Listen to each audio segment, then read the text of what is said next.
Good morning class. So today we are going to start the new topic that is molecules. मैंने आपको atoms पढ़ा दिया था. Atoms क्या होते हैं? एटम के सिंबल लिखवा दिए थे. You have to learn those symbols जो मैंने आपको बताया आपको याद होने चाहिए. ठीक है ना कि एल्युमिनियम का Al होता है. एक बात याद रखेंगे, मैंने देखा कई बच्चे जो काम भेज रहे थे उन्होंने क्या कर रखा है, ऐसे Al लिख दिया. यहाँ पर याद रखेंगे जब भी आप किसी एलिमेंट का नाम लिख रहे हैं या सिंबल बना रहे हैं तो उस सिंबल में पहला लेटर तो कैपिटल होता है लेकिन दूसरा लेटर हमेशा स्मॉल होता है. नहीं तो अगर आप CO कोबाल्ट लिखोगे या फिर अगर आप CO ऐसे लिखोगे, अगर आप कार्बन मोनोऑक्साइड, तो आपको पता नहीं चल पाएगा आपने कौन सा सब्सटेंस लिखा है. तो याद रखेंगे कि कोबाल्ट को CO ऐसे लिखते हैं और कार्बन और ऑक्सीजन जब मिक्स हो जाते हैं तो उसको CO ऐसे लिखते हैं. ठीक है ना, तो ये बात याद रखेंगे. यहाँ बहुत बच्चे गलतियाँ कर रहे हैं. ठीक है ना, तो ये गलती नहीं करेंगे आप लोग. फर्स्ट जो लेटर है वो कैपिटल होगा और सेकंड लेटर क्या होगा बेटा, स्मॉल लेटर होगा. हमेशा ही ऐसा होता है. ठीक है ना, first letter capital second letter small. Chlorine में भी C बड़ा L छोटा, C बड़ा L छोटा. ठीक है ना, तो ऐसे याद रखेंगे बेटा. ठीक है, ये यहाँ पर गलती नहीं करेंगे. तो आज हम पढ़ेंगे मॉलिक्यूल्स. क्या होते हैं molecules, what is a molecule. अगर हम जाने तो मॉलिक्यूल किसके हो सकते हैं. मॉलिक्यूल दो तरह के हो सकते हैं, या तो एलिमेंट के हो सकते हैं, प्योर एलिमेंट्स के हो सकते हैं. ठीक है, या तो एक एलिमेंट की हो सकती है या फिर दो या टू और मोर उस एलिमेंट्स के हो सकते हैं. ठीक है, ये वाले जो मॉलिक्यूल्स होते हैं उसमें सिर्फ एक ही तरह का सब्सटेंस होंगे. फॉर एग्जांपल इसके बहुत अच्छे अच्छे एग्जांपल्स हैं हमारे पास. हाइड्रोजन का मॉलिक्यूल, ठीक है, क्लोरीन का मॉलिक्यूल, फ्लोरीन का मॉलिक्यूल, ऑक्सीजन का मॉलिक्यूल, नाइट्रोजन का मॉलिक्यूल. ये सारे मॉलिक्यूल्स कैसे हैं बेटा, एक एलिमेंट से मिलकर बने. एक ही तरह के एलिमेंट है इस मॉलिक्यूल में. दोनों H है, दोनों Cl है, दोनों F है, दोनों O है, दोनों N है. ठीक है ना, तो आप लिख लो मॉलिक्यूल्स के लिए. लिखो बेटा, मॉलिक्यूल्स के लिए लिखो the smallest particle of an element or a compound which can exist in free state independently under the ordinary conditions and exhibit all their properties of substance. ठीक है ना, जो मैंने बात बोली वो आप लिखोगे. उसको समझते हैं कि मैंने क्या बोला. मैंने बोला कि मॉलिक्यूल्स जो हैं, अगर मैं किसी एलिमेंट की बात करूं जो उसकी स्मॉलेस्ट फॉर्म होगी जिसमें एग्जिस्ट कर सकता है उसे आप मॉलिक्यूल कह देते हैं. ठीक है, मतलब इससे छोटे में एग्जिस्ट नहीं कर सकता. H आपको ऐसा नहीं मिलेगा, बस ऐसा H नहीं मिलेगा, ऐसा H नहीं मिलेगा, ऐसा Cl नहीं मिलेगा. अगर H ऐसा होगा एटम तो वो इतना रिएक्टिव होता है कि वो दूसरे किसी भी एटम के साथ मिलके, कोई भी चाहे H मिले उसको, चाहे क्लोरीन मिले, किसी के साथ भी मिलके वो रिएक्शन कर लेता है और वो अपने आप को स्टेबल कंडीशन में लेके आता है. क्योंकि आपको पता है स्टेबल कंडीशन इनको चाहिए होती है. स्टेबल कंडीशन कैसे आती है उसके बारे में हम तब जानेंगे जब हमें इसके स्ट्रक्चर के बारे में पता होगा. तो हम बस इतना जान लेते हैं कि ये स्टेबल होता है और वो स्टेबल नहीं होता, वो बहुत ज़्यादा रिएक्टिव होता है. ठीक है ना, तो सबसे पहले आपने लिखा कि मॉलिक्यूल क्या होता है. तो मैंने आपको ये बताया कि ये फ्री स्टेट, जिस फ्री स्टेट में एग्जिस्ट करता है और कहाँ एग्जिस्ट करता है, अंडर नॉर्मल कंडीशन. मतलब अगर आप देखोगे, आप हाइड्रोजन को देखोगे तो H2 गैस आपको ऐसी ही मिलेगी कहीं भी अगर आप H2 गैस लाओगे. ठीक है ना, अगर आप ऑक्सीजन गैस लाओगे तो आपको ऑक्सीजन O2 के फॉर्म में मिलेगी, O के फॉर्म में नहीं मिलेगी. ठीक है ना, O3 ओजोन, O3 ओजोन कहोगे सर ये भी तो होती है, लेकिन ये नॉर्मल कंडीशन में नहीं होती. क्यों नहीं होती, क्योंकि O3 आपको कहाँ मिलती है, आपके आप जब ऊपर बढ़ते हो, ट्रोपोस्फेयर, स्ट्रेटोस्फेयर, ठीक है ना, मेसोस्फेयर, उसके ऊपर जाते तो आपको ओजोनस्फेयर मिलता है. तो वहाँ ओजोनस्फेयर में ओजोन कैसे जमा होती है, वहाँ पर भी ऑक्सीजन होती है, लेकिन क्या हो रहा होता है, जो सन की सूरज से रेज आ रही होती हैं उसको कहते हैं आप you ultraviolet radiation, UV radiation. उसकी एनर्जी बहुत ज़्यादा होती है. क्या होती है, एनर्जी ज़्यादा होती है. ये एनर्जी जब इस पे पड़ती है तो क्या करता है, ये टूट के दूसरा बॉन्ड क्या करता है, ये टूट जाता है O और O में. ठीक है ना, क्योंकि एनर्जी बहुत ज़्यादा है इसलिए टूट जाता है. ठीक है ना, और दूसरे O2 के साथ रिएक्ट कर लेता है और ये क्या बना देता है, O3 बना देता है. जब ये काम कर रहा होता है, ठीक है ना, इस समय पे बहुत एनर्जी यूज होती है और ये ओजोन जो होती है क्या करती है, हमें इन यूवी रेडिएशन को ये यूज कर लेती है, इसलिए हम लोग बच जाते हैं. नहीं तो हमारे बॉडी पे यूवी रेडिएशन पड़ती है और हम लोग क्या होते हैं, हम लोगों को स्किन कैंसर होता है. तो ये नॉर्मल कंडीशन नहीं है, इसलिए हम इसको जनरल मॉलिक्यूल नहीं कहेंगे इसका. ठीक है, इसका जनरल मॉलिक्यूल O2 है जो कि इसकी नॉर्मल कंडीशन में आती है. O3 इज ऑल्सो मॉलिक्यूल, उसको भी मॉलिक्यूल कहेंगे लेकिन वो नॉर्मल कंडीशन का मॉलिक्यूल नहीं है. ठीक है ना, नॉर्मल कंडीशन का मॉलिक्यूल नहीं है. तो अभी मैं आपको बताऊंगा कि एलिमेंट्स कौन कौन से हैं. तो एलिमेंट्स को याद रखेंगे. ठीक है ना, एलिमेंट्स को याद रखेंगे जिसमें दो आइटम्स होते हैं उसको, जिसमें एक अगर मॉलिक्यूल आपने बोला कि ये मेरे पास आयोनिक मॉलिक्यूल है. ठीक है ना, अगर सिंगल एटम है तो उसको क्या कहते हैं हम लोग, मोनो एटॉमिक. उसको कहते हैं मोनो एटॉमिक. एक ही एटम है। ये H2O2Cl2 जितने भी लिखेंगे इसको क्या कहेंगे हम लोग, डायटोमिक। लिखो बेटा, डायटोमिक, डायटोमिक। और इसके बाद 3 जब आ जाएंगे तो क्या बोलोगे आप, ट्राइएटोमिक। क्या कहोगे बेटा, ट्राइएटोमिक, ठीक है ना। और ज्यादा आएंगे तो टेट्राएटोमिक, ठीक है ना। पॉलीएटोमिक, जैसे P क्या बनाता है, P5, S8 बनाता है। क्या होता है बेटा, ये सल्फर। सल्फर का ये क्या होता है बेटा, इसको बोलेंगे पॉलीएटोमिक। क्या बोलेंगे बेटा, पॉलीएटोमिक। ये भी पॉली। 3 आएंगे ट्राइएटोमिक, 4 आएंगे टेट्राएटोमिक और उसके बाद पॉलीएटोमिक। तो सॉरी 5, ठीक है ना। इसको हम टेट्राएटोमिक भी बोल सकते हैं, टेट्राएटोमिक। 4 के लिए क्या लिखते हैं बेटा, टेट्रा लिखते हैं। क्या लिखते हैं बेटा, टेट्रा लिखते हैं। तो ये बात आपको समझ में आ रही होगी कि argon is monoatomic, hydrogen is diatomic, ठीक है ना। P4 इज टेट्राएटोमिक, इसको हम पॉलीटोमिक बोल सकते हैं। और उसके बाद S8 बनाता है तो वो क्या होता है, वो भी एक पॉलीटोमिक सब्सटेंस होता है। तो ये आपके सारे सब्सटेंस कैसे होते हैं बेटा, ये सब नॉन मेटल्स होते हैं। आपने पढ़ा है नॉन मेटल के बारे में, हाँ। ये सारे कैसे होते हैं बेटा, नॉन मेटल्स होते हैं। कैसे होते हैं बेटा, नॉन मेटल्स होते हैं, ठीक है ना। तो ये लिख लेंगे आप कॉपी में, ठीक है ना। ये सब लिखेंगे इनके बारे में, आपकी बुक में भी टेबल्स दे रखी हैं, ठीक है ना। इसके बाद वो मॉलिक्यूल्स के बारे में बात करेंगे जो कि 2 या 2 से ज़्यादा अलग एलिमेंट से बना हुआ है, ठीक है ना। और मोर डिफरेंट एलिमेंट, ठीक है ना, इससे मिलकर बना होता है। DFFERENT, डिफरेंट एलिमेंट, ठीक है ना। 2 या उससे ज़्यादा डिफरेंट एलिमेंट। फॉर एग्जाम्पल सबसे पहले आपके पास वाटर है, H2O। एक इसमें हाइड्रोजन और ऑक्सीजन 2 अलग अलग एलिमेंट्स हैं, उन दोनों से मिलकर बना है और ये एक मॉलिक्यूल है। और हाइड्रोजन वाटर के सारे मॉलिक्यूल्स ऐसे ही दिखेंगे आपको, जितने भी आप मॉलिक्यूल देखोगे सारे ऐसे दिखेंगे। मतलब कि ये मिक्सचर नहीं है।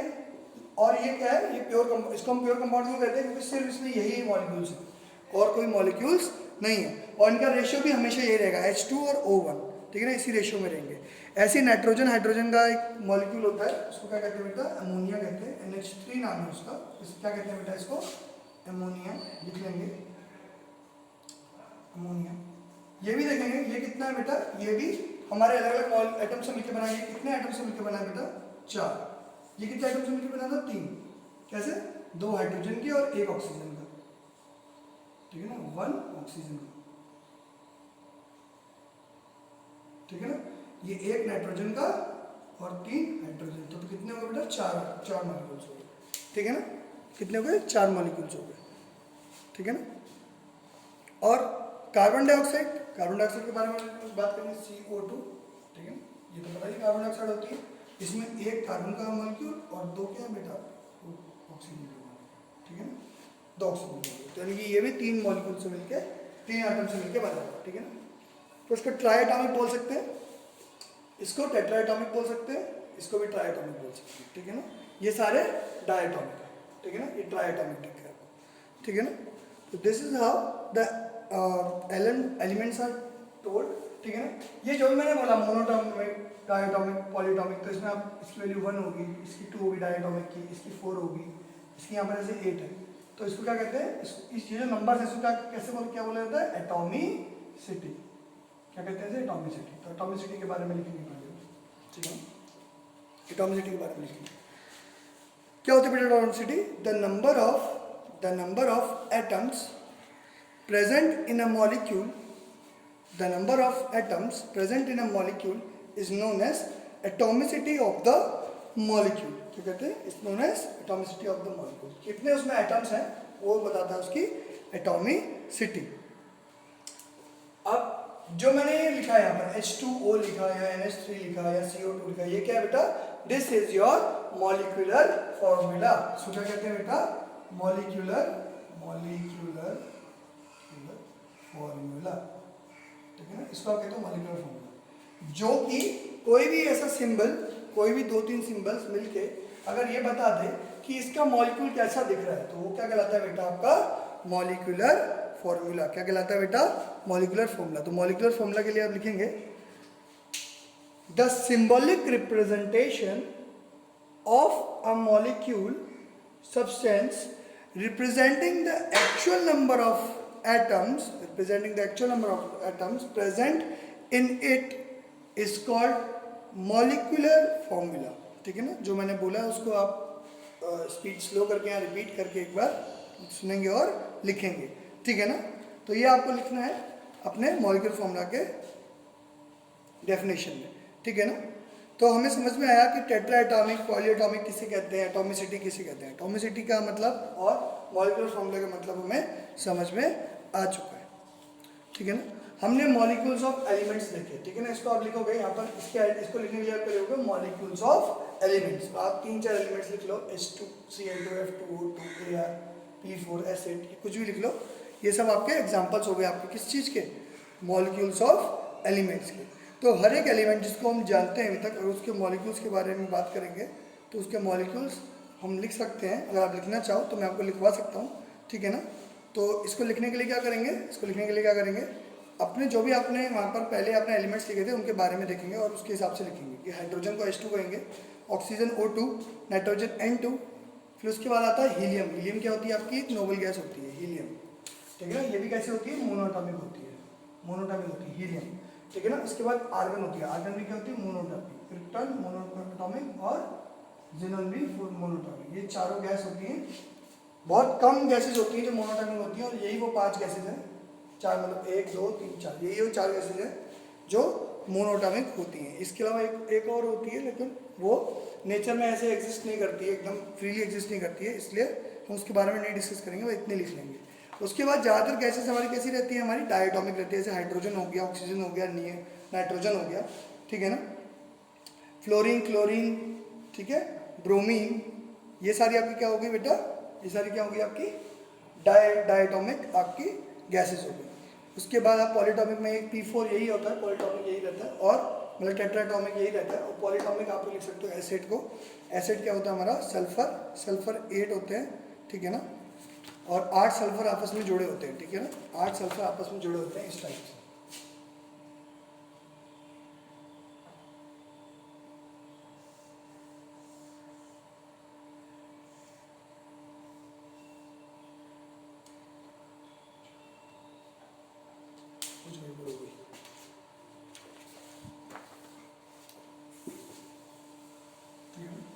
एसिड का स्ट्रक्चर बनता है.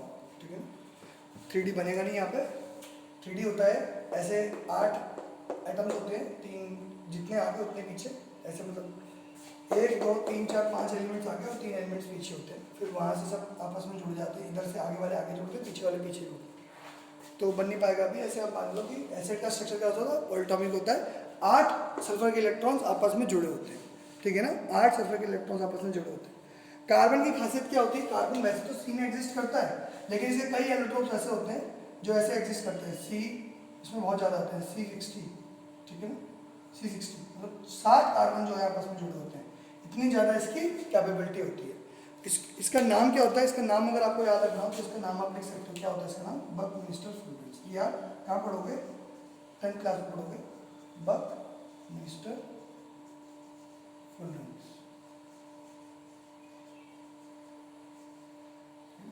बकमिंस्टर फ्लोरेंस का नाम है इसका C60 का. ठीक है ना, अगर आपको लिखना है तो आप ऐसा लिख सकते हो. तो नोट्स में इतना काफ़ी होगा. फिर आप लिखो मॉलिक्यूल्स ऑफ कंपाउंड. ठीक है ना, इसके बाद लिखो आप मॉलिक्यूल्स ऑफ कंपाउंड. लिखो बेटा, molecules of compound consist of different types of atoms. ठीक है ना, डिफरेंट टाइप्स ऑफ एटम्स. अब ये जो आपके मॉलिक्यूल्स जितने भी होते हैं वो क्या होते हैं, उसमें अलग अलग एलिमेंट्स होते हैं आपके, सेम एलिमेंट्स नहीं होते. इतनी देर से मैं आपको यही बता रहा हूँ कि मॉलिक्यूल्स अलग अलग कंपाउंड के अलग अलग एलिमेंट्स मिलकर बने होते हैं, और उनके एग्जांपल्स आप लिख सकते हो. ये उनके एग्जांपल है. ठीक है ना, अब इसके बाद नेक्स्ट चीज़ क्या देखनी है कि ये कैसे होते हैं. क्या ये आयनिक होते हैं, क्या ये कोवलेंट होते हैं, क्या होता है आयनिक, क्या होता है कोवलेंट, उसके बारे में आप डिस्कस करेंगे. ठीक है ना, सबसे पहले आयंस के बारे में डिस्कस करेंगे. आयंस क्या होते हैं. ठीक है ना, तो इतना लिख लिया होगा आपने. ठीक है ना, नेक्स्ट देखते हैं क्या होते हैं आयंस और हमारे डिफरेंस क्या है बेटा आयंस में और मॉलिक्यूल्स. डिफरेंस आयंस किसे कहते हैं. आयंस अगर किसी एटम के ऊपर, फॉर एग्जांपल मैंने एक एटम बोला, क्या बोला, ऑक्सीजन, और इसके ऊपर मैंने कोई चार्ज बना दिया, मान लो 2 नेगेटिव चार्ज है. ठीक है ना, मैंने ऐसे लिखा O2 नेगेटिव, ठीक है ना। या फिर इसको ना देखते हैं हम लोग थोड़ा इजी देख लेते हैं, ये भी आपको समझना होगा। तो आप देखो काम करो, सोडियम लिखा मैंने, इसके ऊपर मैंने प्लस चार्ज लिखा, क्लोरीन मैंने लिखा था नेगेटिव चार्ज। ये चार्जेस कैसे लिखे हैं अभी समझेंगे, ठीक है ना। समझते हैं इसको। क्या करता है, जब भी कोई एलिमेंट, कोई भी एटम, जिसके अंदर एटम के अंदर हमने पढ़ा कि इलेक्ट्रॉन्स होते हैं, ठीक है, इनके इलेक्ट्रॉन्स इजीली मूव कर जाते हैं, इधर से उधर मूव कर सकते हैं, ठीक है। नेक्स्ट चैप्टर जब स्ट्रक्चर ऑफ एटम पढ़ेंगे तो ये और ज़्यादा समझ में आएगा। तो इसको देखो, जो भी आपका इलेक्ट्रॉन, मान लो अगर सोडियम है, उसने एक इलेक्ट्रॉन लूज कर दिया। फॉर एग्जांपल पहले सोडियम के ऊपर चार्ज कितना था, 0, सिंपल सोडियम के ऊपर चार्ज कितना है, 0 चार्ज। इसका मतलब जितने इलेक्ट्रॉन्स है उतने ही प्रोटॉन्स है, मतलब जितना प्लस है उतना ही माइनस है। दो एलिमेंट्स होते हैं, इलेक्ट्रॉन्स और प्रोटॉन्स, इसके बारे में मैंने आपको एटम्स और मॉलिक्यूल्स में बताया था। जब आपको मैं एटम्स पढ़ा रहा था, एटम्स के बारे में, तो मैंने आपको बताया था कि एटम्स के अंदर दो चीज़ें और होती है, इलेक्ट्रॉन और प्रोटॉन। इससे इलेक्ट्रॉन होता है लेकिन उसके ऊपर कोई चार्ज नहीं होता, उसके चार्ज से मतलब नहीं है। तो मान लो अभी अगर सोडियम के बारे में बात करें, सोडियम के पास 11 इलेक्ट्रॉन्स होते हैं और 11 प्रोटॉन्स होते हैं।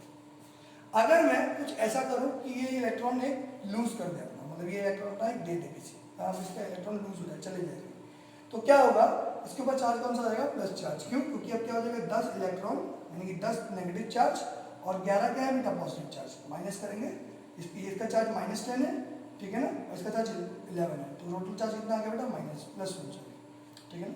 जो +1 चार्ज आया ऊपर लिख दिया।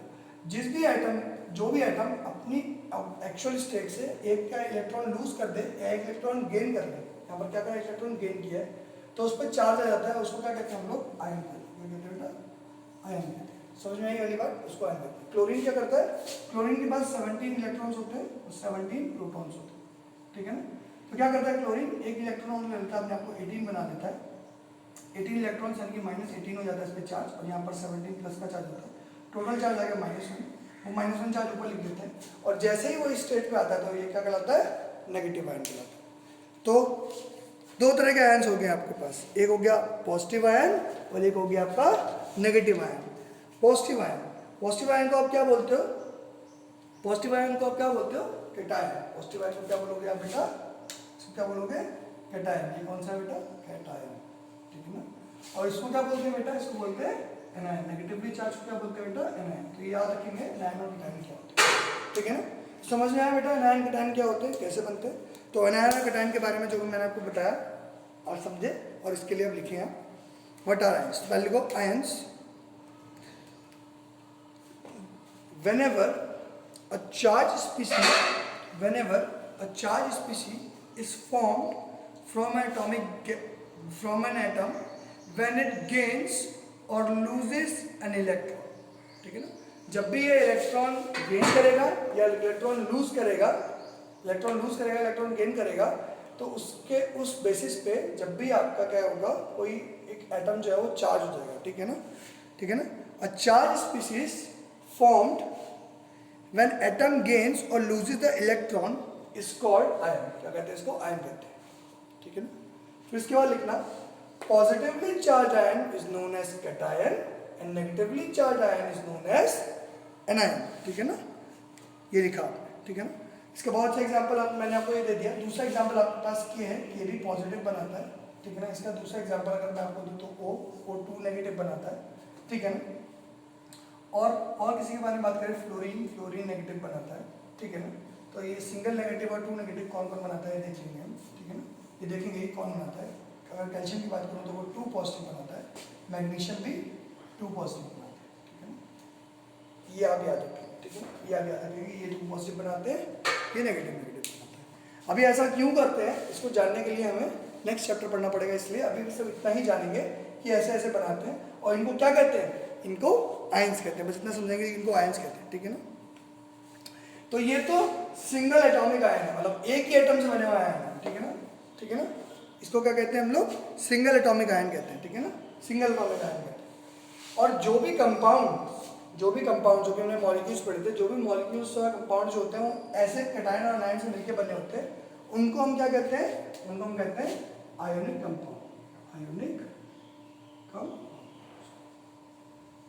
क्या कहते हैं बेटा उन्हें, आयोनिक कंपाउंड्स। ये बात समझ में आ गई बेटा कि आयोनिक कंपाउंड्स किसे कहते हैं। आयोनिक कंपाउंड उन्हें कहते हैं जो कि दो आयन से मिलके बने होंगे, एक कैटायन एक एनायन, ठीक है ना। देखो इसके पास नेगेटिव चार्ज है, इसके पास पॉजिटिव चार्ज है, क्या ये आपस में अट्रैक्ट करेंगे? हाँ करेंगे। तो ये आपस में अट्रैक्ट करते हैं।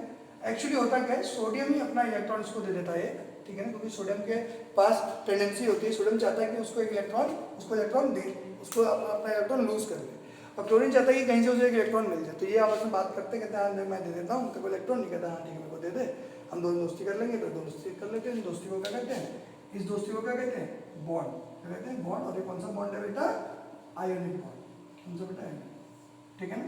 तो इस पर पॉजिटिव चार्ज होता है, इस पर नेगेटिव चार्ज होता है, ठीक है ना। ऐसे आयोनिक बॉन्ड में क्या होता है, इस पर पॉजिटिव, इस पर नेगेटिव चार्ज होता है, और इस पॉजिटिव नेगेटिव चार्ज की वजह से आपस में एक दूसरे को अट्रैक्ट करते रहते हैं, ठीक है ना। इसीलिए बॉन्ड बन जाता है, ठीक है ना। बॉन्ड मतलब एक दोस्ती, ठीक है ना। तो इस तरह की दोस्ती को क्या कहते हैं हम लोग? आयनिक बॉन्ड कहते हैं। एक और तरह की दोस्ती होती है उसे कोवलेंट कहते हैं, वो भी सिखाऊंगा मैं भी आपको, आगे चल के हम लोग सीखेंगे, ठीक है ना। जब हमें पढ़ना, अगर जब आपके कोर्स में थोड़ा सा आएगा तो हम आयनिक कोवलेंट बॉन्ड के बारे में पढ़ेंगे, ठीक है ना। और कैसे बनाते हैं, क्या बनाते हैं, ये भी जानेंगे कि कैसे कौन सा कंपाउंड बनता है, तो ये भी सीखेंगे, ठीक है ना। तो अब आयन्स, ये तो हमने पढ़ा था, सिर्फ एक ही तरह का एटम होगा तो आयन कैसे बनेंगे। अगर पॉलीएटॉमिक मतलब एक से ज़्यादा एटम्स हो तो आयन्स कैसे होते हैं। तो कुछ आयन्स हैं, उनके बारे में आपको लिखना है, ठीक है ना। आपको अपनी कॉपी में एटलीस्ट ये वाली टेबल बनानी है जिसमें पॉलीएटॉमिक आयन्स की टेबल बनी हुई है, वो टेबल आपकी कॉपी में होनी चाहिए, ठीक है ना। वो आप अपनी कॉपी में पक्का बनाएंगे टेबल पॉलीएटॉमिक आयन्स की, ठीक है ना। मैं पॉलीएटॉमिक आयन्स आपको बता रहा हूँ, यहाँ पर टेबल में लिखा हुआ है। एक का नाम है NH4 पॉजिटिव, इसको क्या कहते हैं बेटा? Ammonium ion. क्या नाम है इसका बेटा? अमोनियम आयन, ठीक है ना। वो कॉपी में देखेंगे, कॉपी में भी दिख रहा होगा। उसके बाद क्या होती है दूसरी आयन? OH आयन, ठीक है ना। आपको दूसरी आयन दे रखी है OH आयन, ठीक है ना। नेक्स्ट आयन के बारे में बात करेंगे, क्या है बेटा?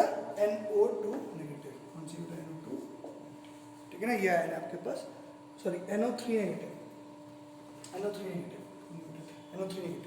ठीक है ना। नेक्स्ट इज हाइड्रोजन कार्बोनेट, इसको कहते हैं hydrogen carbonate, HCO3 negative. Carbonate ion क्या होती है? CO3 नेगेटिव, इसको कार्बोनेट कहते हैं, इसको हाइड्रोजन कार्बोनेट कहते हैं, ठीक है ना। Next is sulphide ion.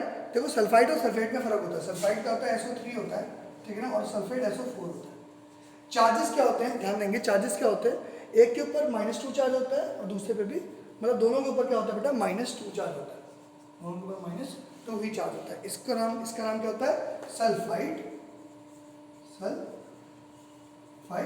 ठीक है ना। सल्फाइड होता है, दूसरा सल्फेट होता है, ठीक है। सल्फाइड और सल्फेट, सल्फाइड और सल्फेट याद रखेंगे, इसको सल्फाइड कहते हैं और उसको सल्फेट कहते हैं, ठीक है ना। समझ में आ रहा है बेटा ये बात आपको? तो ठीक है, ये आपके क्या है बेटा? ये आपके सारे कैसे हैं बेटा? पॉलीएटॉमिक आयन्स हैं। और बुक में टेबल दे रखी है, उस टेबल से देख के आप ये टेबल बनाएंगे, ठीक है ना। और इसको कहते हैं बेटा फॉस्फेट। और कोशिश करेंगे इसको एक कॉपी में बनाने के बाद एक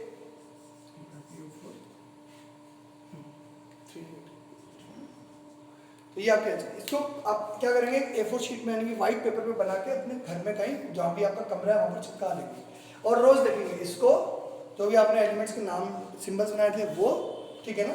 ये आप रोज देखेंगे, जब देखेंगे तभी आपको याद होगा, नहीं तो ये याद नहीं होते हैं, ठीक है ना। बार बार देखते रहेंगे तो याद होते जाएंगे, ठीक है ना। बार बार देखते रहेंगे तो याद होते जाएंगे। अब मैं आपको बताऊंगा कि केमिकल फॉर्मूला कैसे बनता है, ठीक है ना। तो देखेंगे केमिकल फॉर्मूला क्या होता है। पहले केमिकल फॉर्मूला का लिख लेंगे। जैसे मैंने आपको बताया था मॉलिक्यूलर फॉर्मूला लिखवाया था ना, वही होता है, वैसे ही होता है केमिकल फॉर्मूला, उसी को केमिकल फॉर्मूला या कह रहे हैं। और कैसे बन रहा है मॉलिक्यूलर फॉर्मूला, केमिकल फॉर्मूला कैसे बन रहा है ये देखेंगे, ठीक है ना।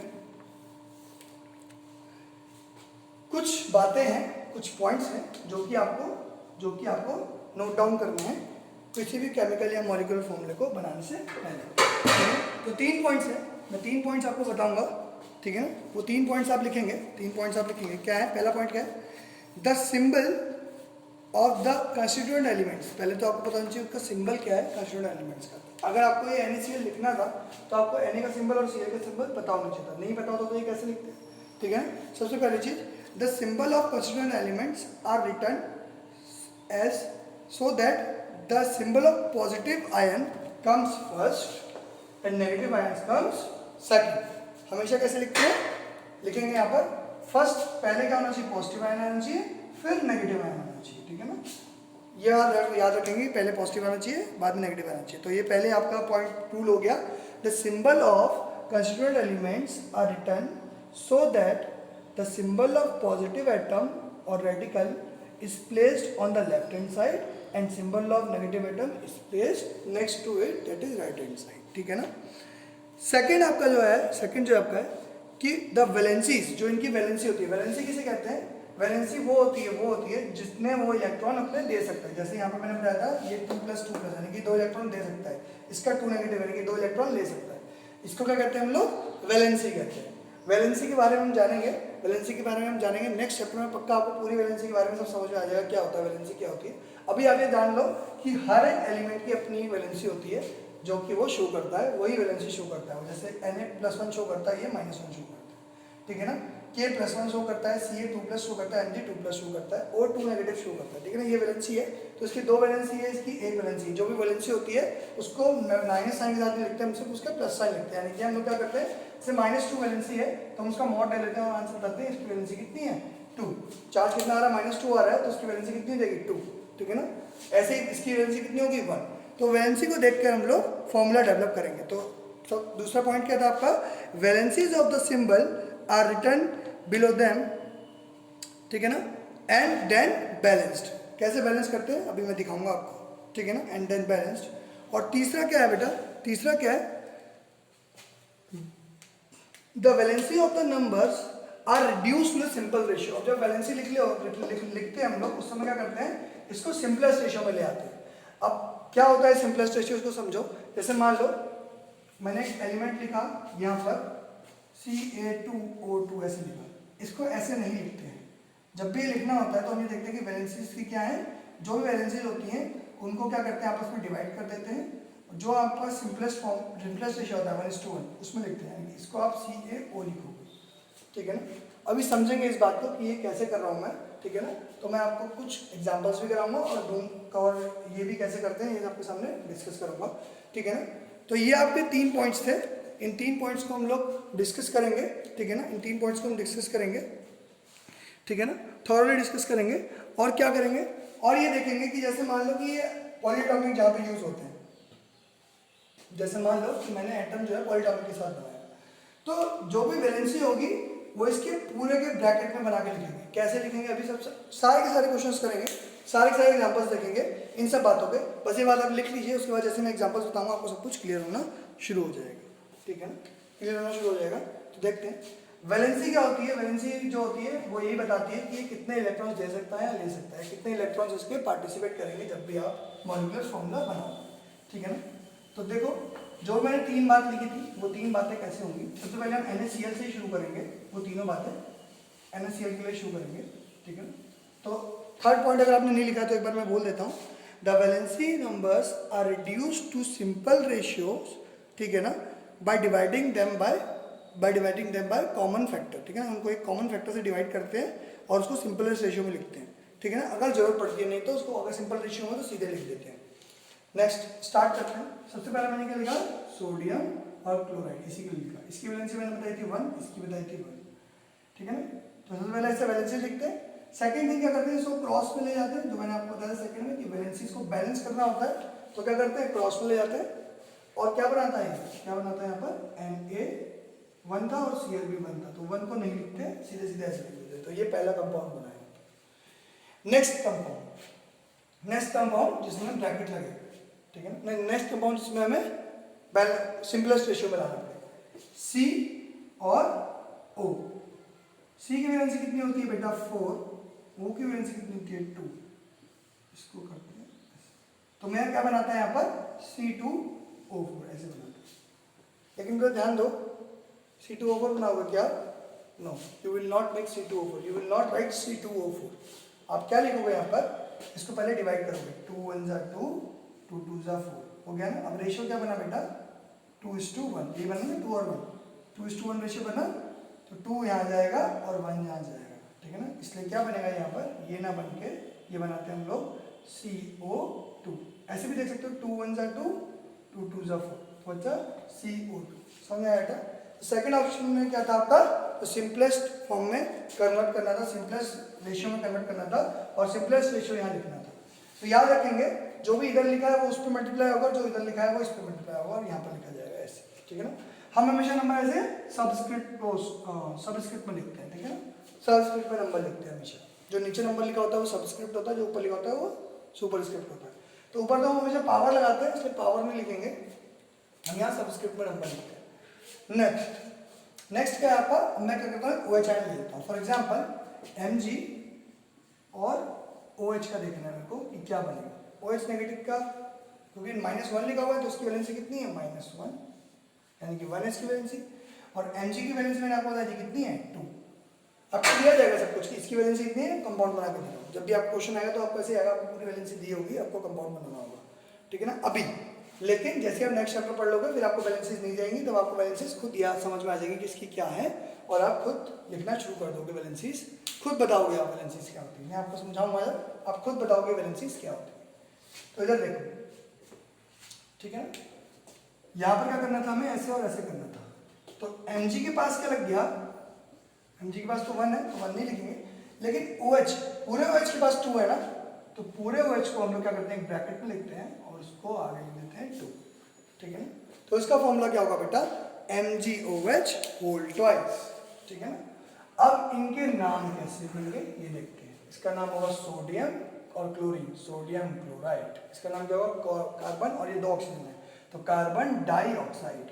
इसका नाम क्या होगा, मैग्नीशियम, इसको कहते हैं हाइड्रोक्साइड। हाइड्रोक्साइड लिखा था ना, इस आयन को हाइड्रोक्सिल लिखा था ना, तो मैग्नीशियम हाइड्रोक्साइड, इसका नाम क्या, मैग्नीशियम हाइड्रोक्साइड, ठीक है ना। तो ये मैं आपको नेक्स्ट क्लास में आगे इसके आगे चलाएंगे, इसके आगे से ही पढ़ेंगे, ठीक है ना। कुछ और इसमें एग्जांपल्स देखेंगे। तो आज आपको क्या करना है, जो जो मैंने आपको लिखवाया है वो आपको लिखना है कॉपी में, वही आपका असाइनमेंट है। मैं आपको असाइनमेंट लिख के भेज दूंगा कि क्या क्या लिखना है आपको, किस टॉपिक के लिए लिखना है, ठीक है ना। तो वो आप करेंगे, ठीक है ना। Thank you class.